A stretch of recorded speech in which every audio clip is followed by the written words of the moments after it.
long wait is over.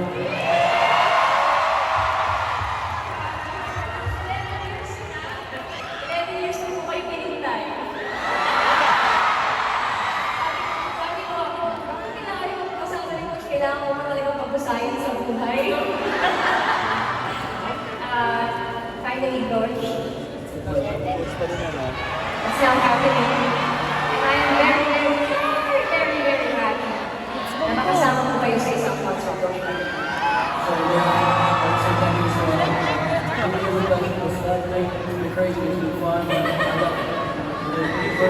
And I just want to say, this happened because of all of you, right? Sa inyong lahat. Sa inyong lahat. All around, look around. So thank you very much. Diba sabi nga na sa buhay, wala na. Diba balance na balance sa buhay.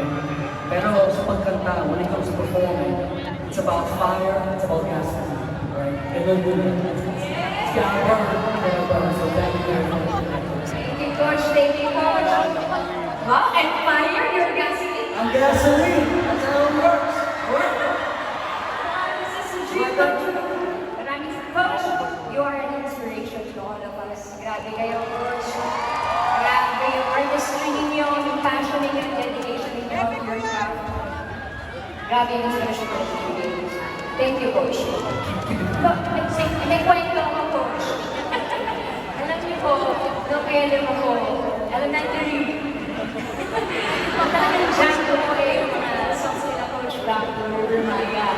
Ito po yung pinapakinggan ko sa, actually hindi na Walkman eh, sa radyo, nung araw, nung kabataan natin, hindi Spotify, hindi streaming, abangan talaga natin sa radyo, ang pagpapiligo namin awitin. So nakadikit kami sa radyo, pagka pinatugtog ng DJ, ay!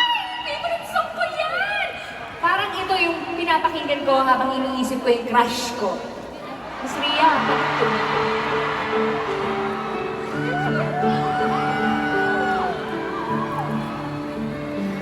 Adik sa'yo.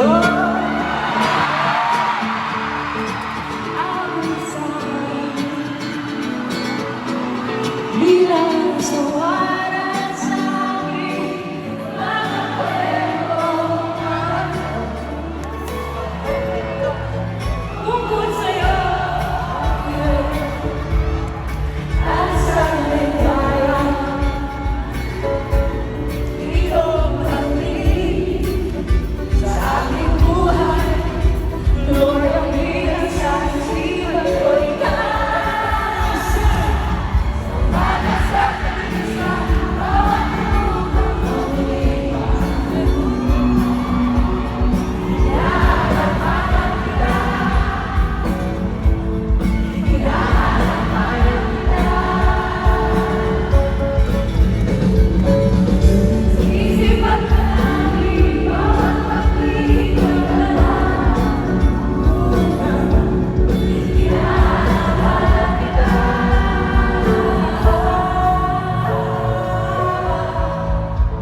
Sabi sa'yo.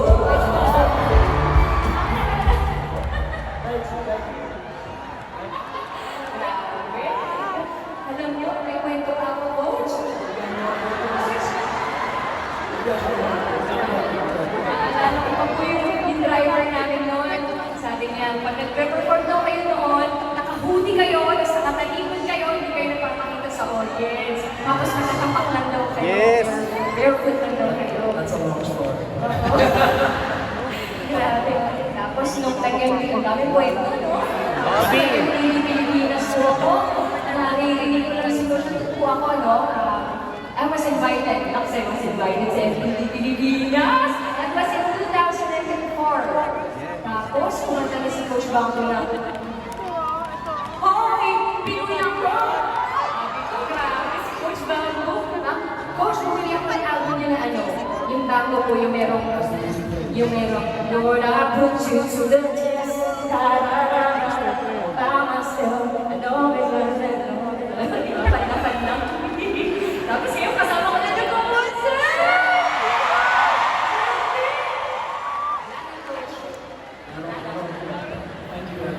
I don't really know what to say.